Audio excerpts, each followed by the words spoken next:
നീ ഇപ്പൊ കല്യാണം കഴിഞ്ഞ് മറ്റൊരു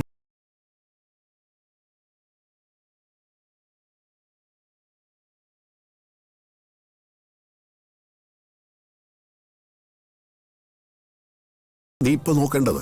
മുത്തശ്ശ, ഇതിലൊരു ശരികേടും ഇല്ല. എനിക്ക് 2 കുടുംബവും ഒരുപോലെ തന്നെയാ. പിന്നെ ഈ കുടുംബത്തില് എന്റെ ശമ്പളത്തിന്റെ ഒരു ആവശ്യവും ഇല്ല. എനിക്കും വലിയ ആവശ്യമൊന്നുമില്ല. അപ്പൊ അത് നമ്മുടെ കുടുംബത്തിന് വേണ്ടി ചെലവാക്കുകയാണ് ഞാൻ ചെയ്യേണ്ടത്. കല്യാണം കഴിഞ്ഞു എന്ന് കരുതി പെൺകുട്ടികൾക്ക് സ്വന്തം വീട്ടുകാരോടുള്ള ഉത്തരവാദിത്വം തീരുന്നൊന്നുമില്ല. ഒരു കണക്കിന് നീ ഇത് അയച്ചത് നന്നായി മോളെ. ഇല്ലെങ്കിൽ എന്റെ പെൻഷൻ തുക മാത്രം വെച്ച് എനിക്കിത് 2 അറ്റവും കൂട്ടുമുട്ടിക്കേണ്ടി വന്നേനെ.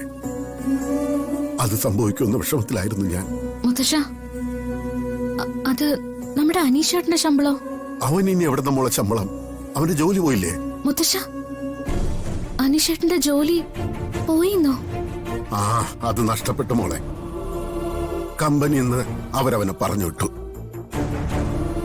കമ്പനിയിൽ മോഷണം നടത്തിയ ആളെ അവർക്ക് വിശ്വാസം കാണുമോ? ഉണ്ടാവില്ല. വിശ്വാസമില്ലായ്മയുടെ പേരിലെ അവന് ജോലി ഇന്ന് പിരിച്ചുവിട്ടു. സാരല്ല മുത്തശ്ശ, അനീഷേട്ടന് വേണ്ടി വേറൊരു ജോലി നമുക്ക് കണ്ടെത്താം. അതോർത്ത് മുത്തശ്ശൻ വിഷമിക്കണ്ട. മുത്തശ്ശ, പണത്തിന് ഇനി എന്തെങ്കിലും അത്യാവശ്യം ഉണ്ടെങ്കിൽ മുത്തശ്ശൻ എന്നോട് ചോദിക്കാൻ മടിക്കണ്ട. പറയാം മോളെ. ശരി മുത്തശ്ശ, എന്ന് ഞാൻ പിന്നെ വിളിക്കാം. ശരി. ആ